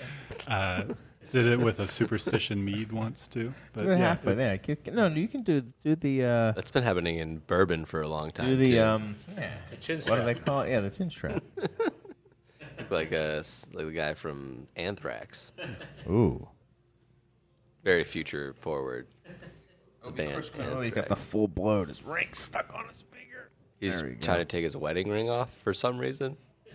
Because my pan was bloated. I like it though. But you're not just talking about barrel aged. gotta Because get a in the cantina future, Yeah. Chris Like Quinn hope he private doesn't wear his batches wedding and all ring. No, It's like, I'm talking about what I'm talking about is private labels, private bottlings, maybe even people saying like, listen, will you make a beer for our college? Will you make a beer for our group? Will you make a beer for our stuff white like label. that? Yes, white label. Yeah. Yeah. That will be a thing. That question comes across to a lot of breweries all the time, and it's a way to make ends meet for some of them, for sure. It's, I think, it's, It's very easy to do if you say, can this be a beer we already make? But Yeah. your label on it versus a whole new brew. But Depends on how much they want to buy, too. Exactly. exactly. All right, we'll maybe hop this one up a little different, or add more like add this hop to it as well. You know, yeah. There you Citra are. Simcoe and Mosaic. Exactly, and also a little more mosaic. Nice. Yeah, I'll go next. Who's go next. Mine is, this at least 2 ways I see this happening, but it's a trend of consolidation of infrastructure. In some ways, that's going to be what used to be a brewery becoming a brand. An example was Bear Republic, who made Racer 5, deciding that their operation wasn't viable anymore, but the brand was still had plenty of customers. So another decent-sized California brewery, Drake's Brewing, not in Oakland, but near Oakland, they took over the brand. They didn't want anything to do with the actual brewery of Bear Republic, but they purchased just the IP, the recipe, the brand, and now they make and sell Racer 5 as well. That's one example of this happening. It's what's going to become of Anchor Brewing. Like, I think the Anchor Brewery is done, but somebody will pick up the IP and brand of Anchor Brewing, and now all of a sudden that will be brewed somewhere else, probably somewhere generally near the Bay Area, but it won't be Anchor Brewing, but the Anchor Steam or Anchor Porter and all these other brands will exist in a way. So this consolidation of infrastructure. And then one other way I saw it done recently is the Lost Abbey. They recently consolidated their production with a brewery that I'm not as familiar with, but they're called Mother Earth in San Diego. They started off by they wanted to share space to make their own beer share the same brew house, kind of maybe have their own tanks, whatever. But then that was going so well in the early goings, they decided to open a tap room that is very much split. That's like half a Lost Abbey tap room, half a Mother Earth tap room.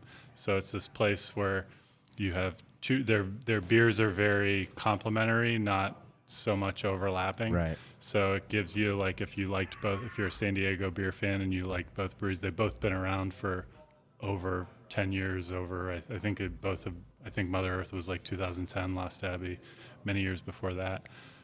So if you like both breweries, you have double the reasons to go. So this could dovetail into consolidated tap rooms too. A tap room opening up that's two breweries. It could be two breweries that have their own brewery, but then deciding to open up an outpost that is both of them. A place that's for interesting. So they keep doing their own thing, but they go in together on this other location that's like an hour away. Co-tied house. Enough distance. Yeah. Co-tied house, yes. Something like that. So again, Rich main co-tied point, house. consolidation of infrastructure. Some breweries will go away. The brands will live on in many different forms. I mean, I follow a lot of brewery auctions trying to buy equipment, and almost all the auctions are almost always entirely just the equipment. Yep. One recently, Metropolitan, actually does include the intellectual property for Metropolitan as an item you can bid on. So I think that just I wonder what that would go as for. far as a trend goes. Well, I know what it would go for, but I'm not telling. That's guessing. Yeah, right. That's what I'm saying. We can watch. All you other non-seers can watch it and see. But that idea that there is value in these brands that just don't happen to have a model that works currently is. Yeah, it sounds like kind Totally of true. what happened in macro, right? Where a lot of brands were absorbed by other breweries, that they kept brewing them, and I think that's happened. Like to Doug's point, to Douglas's point. Sorry, is that it's happening on the craft level now, which seems for sure like that's going to be the path. So definitely agree with that. Does anyone want to make a quick prediction on what the individual Metropolitan beer No. brands will go for at sale? No, I don't want to do that. I'm not saying it to be mean to them, but I'm saying no like idea. I don't think that Like- beer brands like that have any real worth. It's- I don't think they will go for anything. We'll see. Except if they're maybe. purchased, they'll be purchased by someone already who was affiliated with the brand in the past, like maybe a past owner or a previous owner or something like that. Maybe, but I mean, the point was that it's literally unprecedented in one of these auctions on the actual auction website to have one lot Right. be the intellectual property. Yeah. That's separate from the equipment. It's two different. Oh yeah, so when you do these auctions, like it's it would be like the brew house, and then all the fermenters individually, and it's like a separate item is just the intellectual property, which I've never seen before. Yeah. And seems like I've never seen anything like that. It usually seems like something that gets sold separately from the Isn't auctioned off. Yeah, But this auctioneer was probably like, yeah, I'll do it, whatever. Yeah, I mean, like they also get 18% on whatever it sells for. So they're like, yeah, sure, we'll auction off whatever you think people will give us money for. Who is next? Do we have I got a quick one here. Next business trending model, right? business model? Yes. Real quick, I think the on-premise, hyper-focused, service-minded tap room. So I think Sacred Profane out of Biddeford, Maine is a good example. They only brew 2 styles. It's a Czech dark and a Czech pale. They serve it in tank beer style, so directly from tanks there, and just focus on that. Very just very focused. I think that's kind of where I could see on premise has already kind of been trending in is the thing, but I think continuing to focus on that is where my prediction lands. Yes, just opening up a space. We are a brewery, and this is where our beer. But it also, just like you come out with a very clear focus of what it is you are and what it is you're making and what to expect when you get there, and less about adjusting or trying to figure it out. It's like it's very clear from the outset.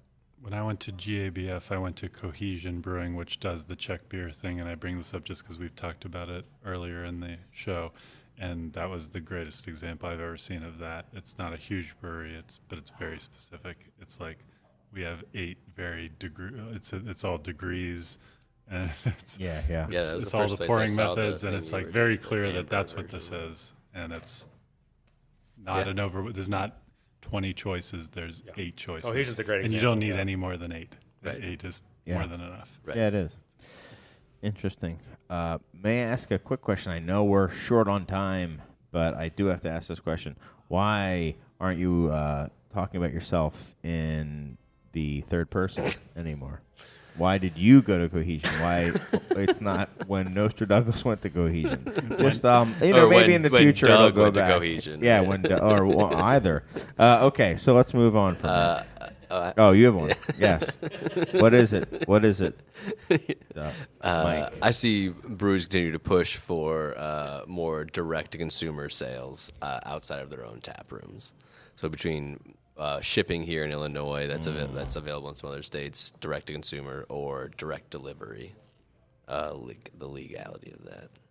Interesting. And trying to attempting to push that open back to where it was during COVID times. Mm-hmm.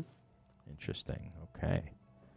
Well, here we have potpourri, open predictions that are not contained to the definitions of the man. You know? I mean, it's you. It's no, Chris. No, it's not. No, it's not. These appear. I mean, I throw the bones and then I read them, and the outline comes. So, are there any just predictions that someone would like to make that don't fit into other areas of the outline? There seem to be some interesting ones. Yeah, I would say 2024 is going to be a great year, and none of my catalytic converters will get stolen. Ah, great. Yeah. That's awesome. Not mine. I mean, Mike's. Or both. Regular both Mike, of non-strange You Mike. drive diesel as well, don't you, Mike, Doctor? Yeah, but I deleted the cats, so. Good. Yeah. You banished them to another dimension? Yeah. I'm in a non-smog forming dimension. Good. Yeah. Good for you. For myself, I have 2 that are of varying levels of clarity. Which direction should I start? From the less clear or the more clear? The more clear to More the less clear. clear. Okay. Yeah. The more clear is that Fathead's Headhunter will repeat its back-to-back gold Let's go, baby. medals in both GABF and World Beer Cup. It will be an unprecedented 4 in a row. Does this also say in 2022 you use this space to also say cold IPA will die? It's not just your style. I mean, apparently, I don't know. I just, like I said, I threw the bones, the Yeti bones, and I read them, and this is what formed.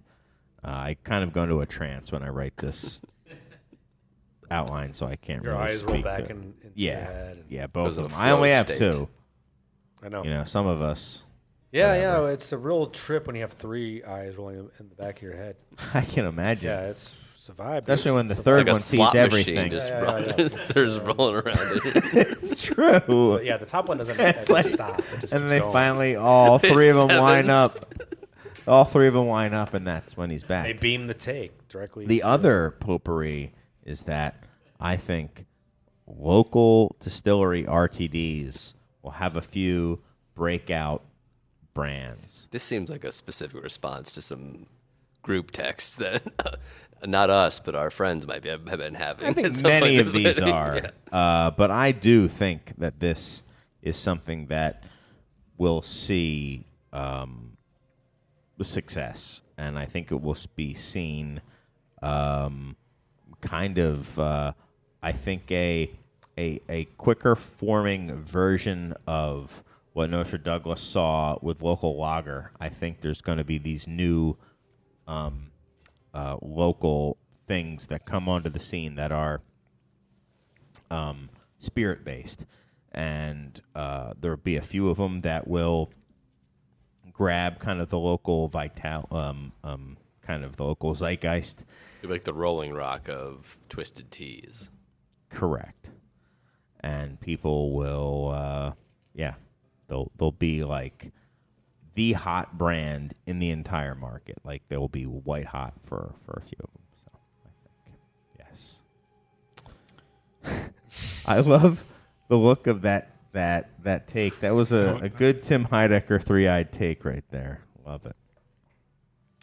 So Nostra Douglas thinks that 2024 is going to be the beginning, just the beginning of the end of the term craft beer. Ooh. Emphasis on the craft. Craft beer So Kind- beer's not going away. Okay, good. kind of sort of had a pretty well agreed to definition a while ago that has since struggled as large breweries bought craft breweries who didn't count as one by the Brewers Association definition. Now, if you try to explain to someone what craft beer means, you're basically explaining what being an independently owned means. And then it's like, why aren't we just saying we're independently owned? 2024 is going to be the beginning of craft breweries who are very, very associated as being IPA houses, wanting to not so much be that. They just want to be what they are, which is a brewery. And they can each put their own spin on what that means. But I think breweries will begin stopping pushing the term, using the term in their own words, craft beer, and focus on just being what they are.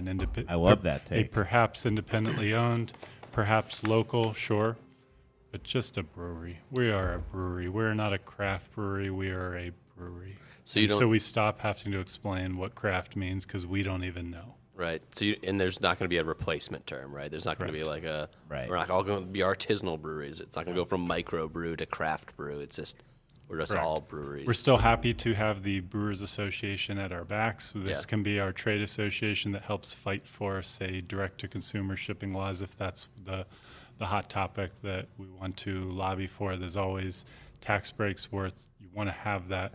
There's no real reason it needs to be called craft anymore. It can be whatever on their end, if it's independent breweries, whatever. But I believe breweries are going to begin, and this takes many years. This isn't a 1 year-over-year thing where it's just an instant flip.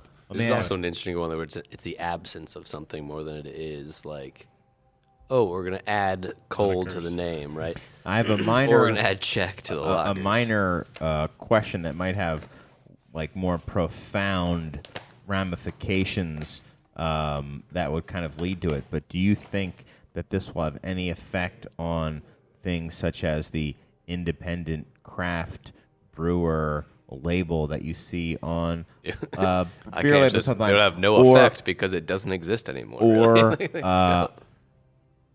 and by way of that, people's association to a a brotherhood of small independent craft breweries that maybe associate themselves with the BA and therefore pay dues to them. I don't think the seal matters, so I'm going to kind of just shoo that one off. I love the second question, especially because I very much feel that the brotherhood is the brotherhood, sisterhood, all of the above.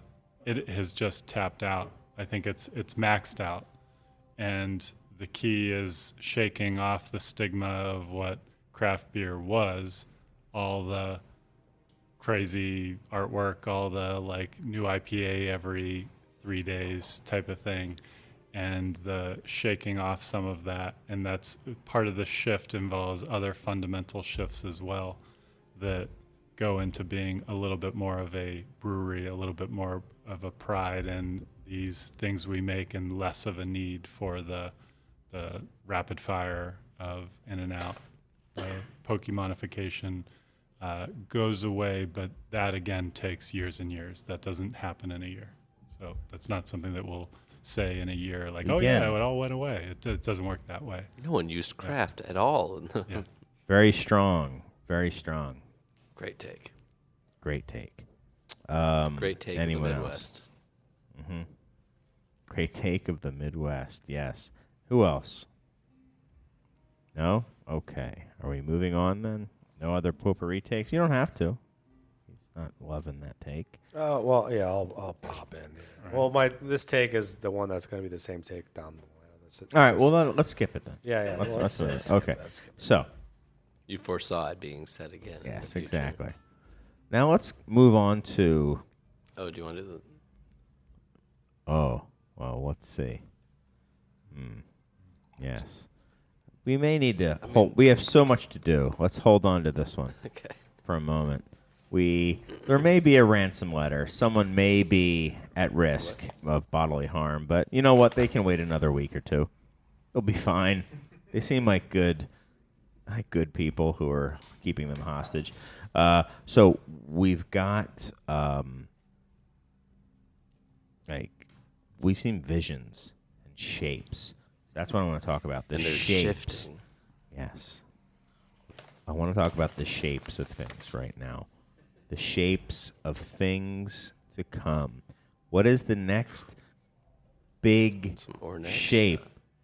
Or small shape. Or small shape. Big, I meant that metaphorically, Nostra Douglas. Let's talk about service. I'm guessing that the third eye is, oh my God, his eye is glowing white hot when I'm talking about service. That's pink Oh eye. my That's pink God. Eye. That's pink eye. Third guys. pink eye. Fart in your eye? Third pink That is- eye. Yeah, it was a bad situation in the bathroom. He's got third pink eye. Jesus. In other words, I have nothing to offer on this. This is a tough question. This is well. How? Everything you've said has been about hospitality and service. Well, yeah, I took don't it want to very repeat seriously, myself. I so don't want to think repeat you should- myself. Okay. Well, then I shall go. The next big serving thing that people are going to hold on to as being special and cool will be tank pours versus draft pours. This is going to be an on-premise thing only. It's going to be hard for people to do, and it's going to take several years for this to go because people are going to have to start putting in some. You got to build for this. Exactly. To build your brewery around doing this. Well, I don't know if you have to build it around it, but you have to make some changes so you can pour from your tank. Yeah. Yeah. I mean, Right. And this is for your entire pour, not like a sample. Like, here's what it tastes. the from tank. The tank is in the bar, and they're pouring it off the tank. Well, it has to be at a brewery tap Right. room. Right. That's where it has to be. Or if someone can have a large size tank like a Pilsner or Kel, I mean that would but be. it- I don't think that's going to happen for a while. This isn't like a brew pub where you're pouring from serving tanks. You're saying the tank is Perhaps visible it is. and people Perhaps see you. it is. No. Brew No. pubs have been pouring from serving tanks just on draft for forever. Fine. You're saying that now people, they're going to be. It's This gonna feel is more special now. this is going to be marketed as. I thought you were saying they're tank going to pour. walk over to the the Zwickle No. on the tank. No. Okay. No, that this is not on draft. This is from the tank. Oh, so it's still, but you did this And this hand demarcated- motion. this is meaning demarcated- I'm pulling it from draft each time. So Yes. this is a cynical take. Yeah. Yeah, Well, okay. no, not cynical. No, not cynical. Maybe one will be at a lower carbonation. Maybe one will have some natural carbonation from the tank. I mean, I think all those things could. this is more of a could- contextual thing. People are going to say at brew pubs, from Yes. serving tanks. This is a tank pour. It's not like This is a from the keg. tank. These we have on draft. These you can get from the tank. Yes, and then they just like pour that. them off of the same draft system. Yes. Yeah. Uh-huh. But they are going to different. I mean, some lines go to tanks and some lines go to kegs, and I think they will be demarcated as such on the menu, and the tank pours will get people to try them. Interesting. I think you can take that a step further. That there are breweries now, and there will be breweries in the future that will serve things directly out of the tank, like saying, "I want this Czech lager," and they'll turn around and pull it from the tank behind them. Now that's, I mean, yeah, that. Well, that too. brewery I mentioned earlier, Yeah, Sacred Profane, does that. Lesser known does that, and Yeah, Winston yeah. Salem, like that's That's a Czech thing, right? That's the tank Yeah. pour and all that. Yeah. So I totally think see that happening. That I see is actually pretty cool.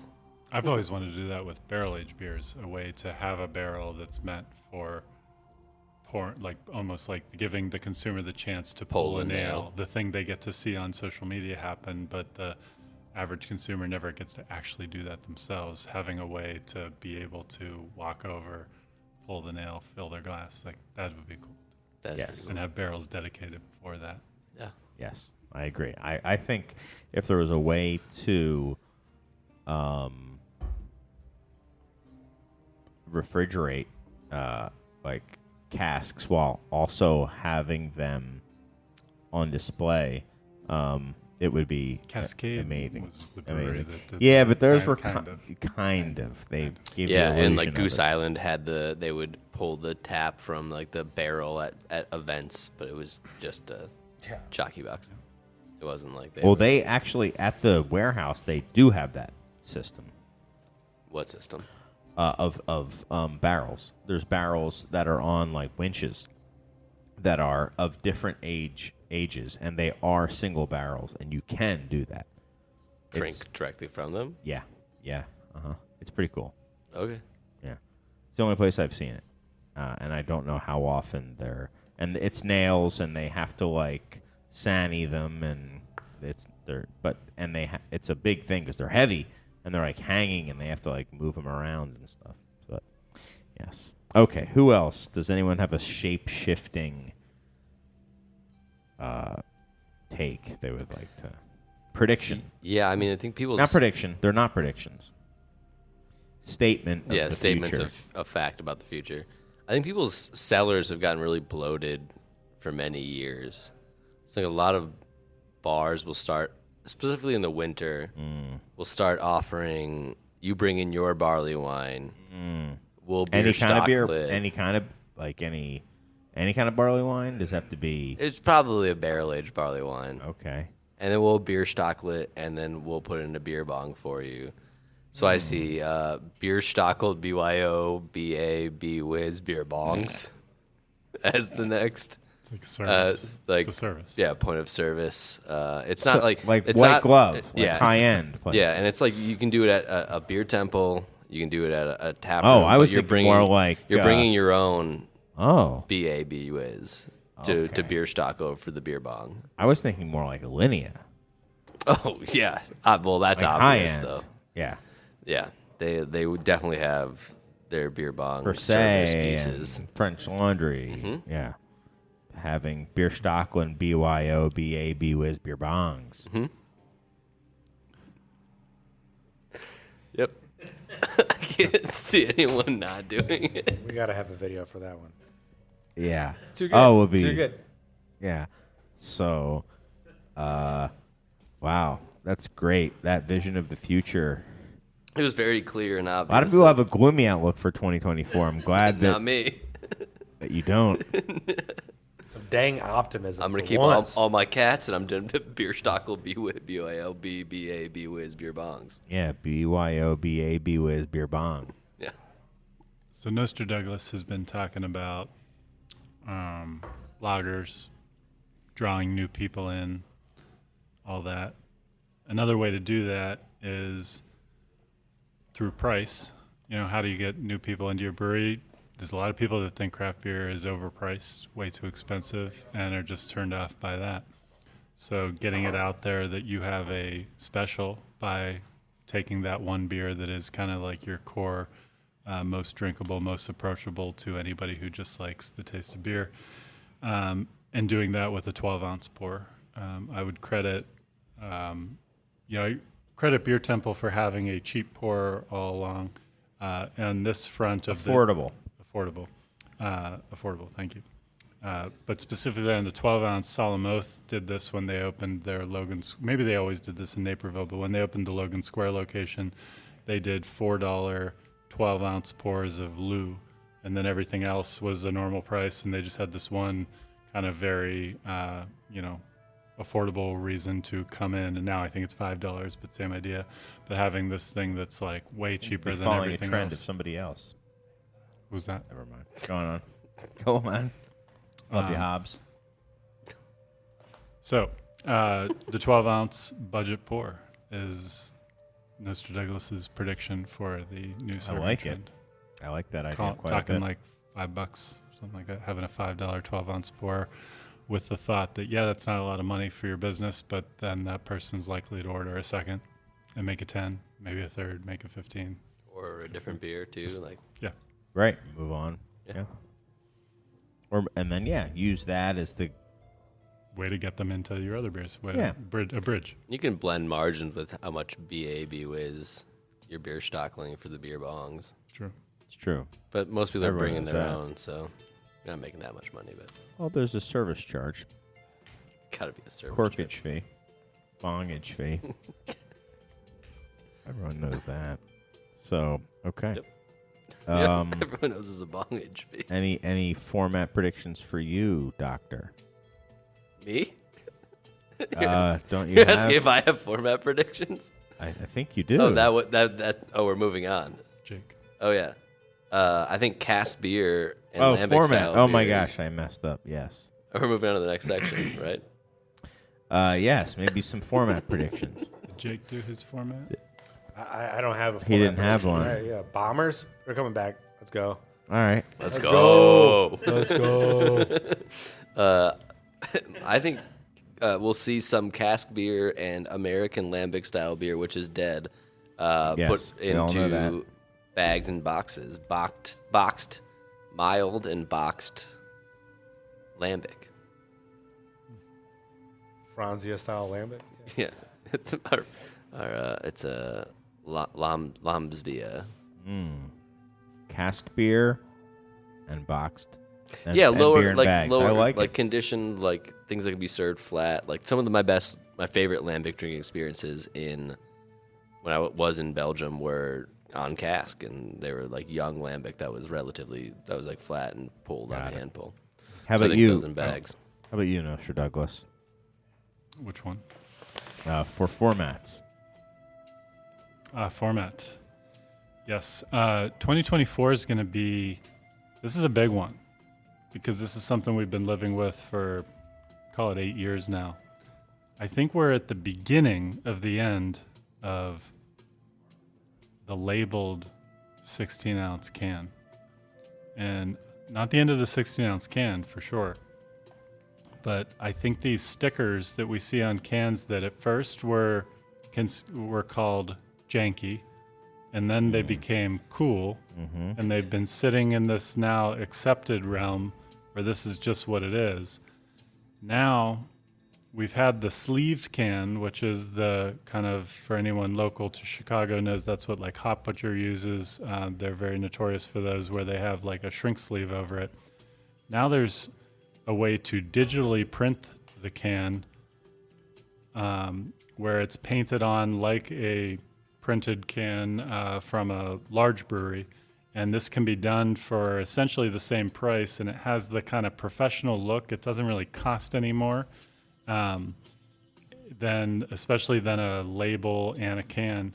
So I think we might get to the point where these stickers where we see the blank silver along the top and the bottom of the can actually go away thanks to the beginning of digitally printed cans, the quality being dialed in, these becoming reliable. They've been around for a few years now, but now they're ready to go. So look for those stickers on your cans to... I think that's a great take. I think I we agree have one on too. the table right now that actually looks like awesome. Yeah. I've worked some... And I was not laughing at that prediction, by the way. And the beauty of these is that you can get any quantity you want. This is digitally printed? This is digitally printed. We're looking at the Revolution Half Acre On and On collab that's coming out January 26th. And It's my birthday. all of Revolution's Deepwood cans have moved to this digital print, and you can't tell the great. difference. It looks... I didn't even realize this was digital print. I was talking about the other one, but that looks fantastic. Yeah. And it's the same price as these other breweries are paying for a sticker and a blank can or a sleeve on the can. Yeah. Right. So it looks better. You look more professional. It gets away from that look that became cool, but I think it's ripe now. Yeah, it was- it's ripe for an it was even better solution. It was a which I symbol think of is this. authenticity for a while that, like, we spend our money on the beer, not the packaging or whatever. And then I think people have since gotten numb to it or immune to it. And it doesn't Even though mean it the was same more thing anymore. expensive packaging, it was just lower volumes. Right. Yeah. Right. Well, yeah, but you can't buy printed cans. Like we're authentic. We're a small little scrappy upstart. Fair enough. I think the portal is closing. I think people are being sucked back to our realms. It's a shame that we only get to meet once per year. I mean, I can open up more portals if you want. No, there's other portals that I think these portals are just fine. Well, I mean, do you want to open up other portals? Who knows what'll come out? I'll start throwing circles in the air and seeing what happens. Okay. We're in the Biff Tannen timeline. I gotta get out of here. All right. Right. Exactly. So I think we should keep it to one final vision that we will allow people to know. Remember, Okay.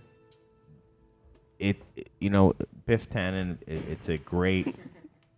I'm so glad that you mentioned that, because with great power comes great responsibility. Don't That's change not your Biff future. Tannen. No, I know. Don't change your future because don't change the future for the worse because you know what it holds, like Biff Tannen did. See That's how I right. came back to that? Yeah. Self-enrichment. Not about that.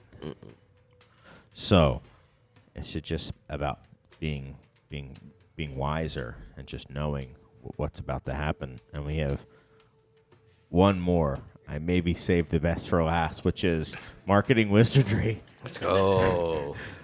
What do we see as the next big cross-segment collaboration? We know that beer loves their cross-segment collabs, and that they're always, without any question, authentic and genuine. That's right. What do we Always. see?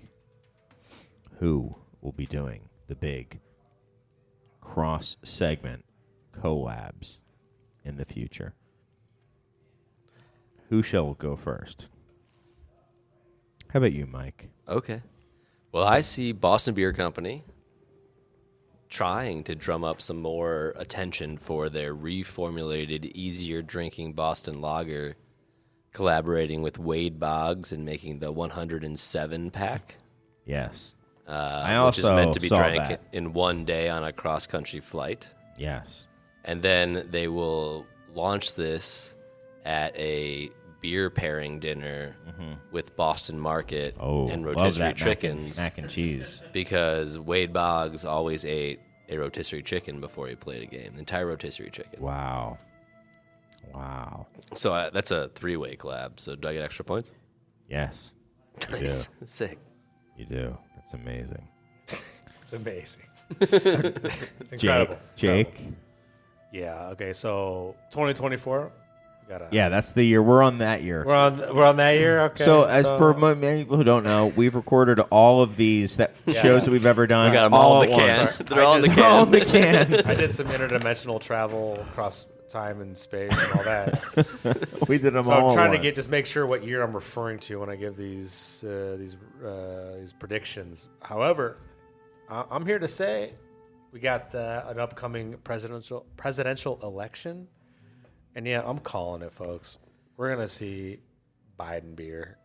We're gonna see Uncle Joe. Like official Biden beer? Yeah, exactly. None of this. None of this. Like, Is that a collaboration with Billy Beer? An explicit. There will be an explicit outward collaboration between a presidential candidate and a brewery. I'm not saying it's Biden. I'm not saying it's anybody else specifically, but it will happen. Will it be an amber ale? Who depends who it is. If it's Andrew it's gotta be- Yang, it's going to be a hazy. If it's Biden, it's an amber. If it's ale, Trump, it's got to maybe. be a red ale. Yeah. Okay, but He doesn't drink, so. Right. Yeah, he's a It's a ketchup flavored It's red an NA beer. ale. Speaking of not drinking, very famous professional wrestler, the Pride of Chicago, our hometown, CM Punk, recently returned to the WWE. CM Punk is famously the straight edge superstar, does not drink alcohol. Nerd. He is a big fan of the sparkling water Spindrift. At his press conferences, he'll often be seen with a bag of 8 Spindrift limes on ice. But Spindrift, nor any sparkling water maker, is not local to here in Chicago, and there's nobody more local than CM Punk. So CM Punk is going to see this new hop water category that's emerging and want to partner with another Chicago-centric business. Yeah, could you with maybe call strong out specific breweries that branding might be doing who this? loves wrestling. And CM Punk, the straight-edge superstar, the voice of the voiceless, it's throttling time. It's hop water time. CM Punk co-branded hop water with a local Chicago brewery, not yet named. Not yet named. Got Okay. it. Got Couple it. of two- Wow. All right. You got some friends in high places. I Can't believe Hopo is collaborating with CM Well, Punk. Well, the last one Way up. that I saw, this one was far off into 2024. It was towards almost at the very, very end. At first, I thought I was looking into 2025, and I was like, "Oh wait, nope, hold that take for in 45 minutes when we recorded it." And but no, it was 2024, and it's going to be around Christmas time, and it's going to be an Exhibit Fatheads collab for Pimp My Sleigh. And the rumors are true. Apparently, it is happening, About time. and yeah, they're both they're both on board. So, congrats to both of them. I'm happy for them. That's big for Exhibit, let's be honest. Yeah, I think it's big for them both. Really, it'll bring some I mean, how many gold authenticity medals has to Exhibit won in the last That's 5 true. years? It's true. Almost none at GBF that I can remember. Well, it'll bring some authenticity to the more pimpish aspects of the beer. Benjamin Danklin will be in the background on the workbench, Yeah, exactly. tinkering with something. On It's the like, ones and we twos, hooked your if you car will. up with its own solar panel. Oh wait, no, it's just a kite string up in the air and a key tied to it. Exactly. So there we go. I feel there are so many other predictions that we had, but we just did not have time to get to. We had a letter which may pretend it seems like these are some dangerous people who wrote this letter, but we'll just have to see what they have to say in the future. Your won't life is in your talk- hands, dude. Yeah, exactly. Your life is in your hands, dude. And They're gonna also, kill that poor I don't know about you, but these Couldn't read that letter. They're gonna these kill that earthly poor bodies woman. are getting a little bit, I don't know, tiresome. Mm-hmm. I'm ready to give them back. I don't think this guy works out at all. This guy definitely doesn't. small too. He's like, Yeah, I 5'7". gotta get out of here. I wish, dude. That'd be sick. Who wishes? I mean, Yeah. someone.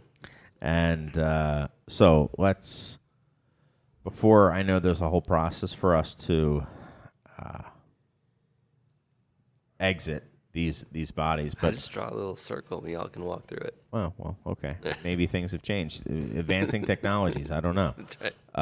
But I wanted to thank everyone. I wanted to thank Serge, who's finally stopped prancing around in the meadow playing music, as you can hear. And I want to thank you, the good doctor. I'll see you for my next visit. Mm-hmm. And don't worry about those cowls. They're looking great. And the third eye, it's just looking bright. Looking bright and clear. And yes. And, of course, Nostra Douglas. Thank you. Thank you so much to everyone here. Is there anything that anyone would like to say, prediction or not? This is now an open moment where you don't have to necessarily predict, but you can before we leave this plane. No? Here's hot take. Third eye take, Jake. We'll coming at you live from Chicago. Casey Case from Casey Case. We'll be talking Delta 9 THC beverage here next year, 100%. You guys are making one? Everyone is. Them. Everyone's making them. Come on. I've been to Minneapolis. I've seen the promised land. I know what's up. Yeah. I mean, but there's no dispensaries in Minneapolis. This is a different show. That doesn't matter. You don't need Does a dispensary. matter. You don't need a dispensary. Not for Delta 9. You can sell them at daycares. if you Right, want, but baby. the fact that weed isn't legal in Minnesota made it easier makes to it get a it. hugely different market. We'll see. Perhaps. We'll see. That's my Some of prediction. us already have seen. Yeah, like me. Yeah, and me. Okay, then. All right. Mr. Douglas has gone silent. I think he's maybe stroked out or something. I don't know. I think that beard started growing into his face. It did. into his Well, brain. thank you, everyone. The his normal throat, yeah. hosts will be back next week with Lame. some other show, I'm sure. But there's also a book club. Don't forget Don't about forget the it. book club. Don't forget the book about is it. great. Mike tells me, regular Mike. Right? It's a Isn't great it? time. This is what we wanted. Remember, this is what we said. To never be heard, seen from again. Remember, this is what we wanted. Remember, this is what we said. To never be heard, seen from again. Remember, this is what we wanted. Remember, this is what we said. To never be heard, seen from again.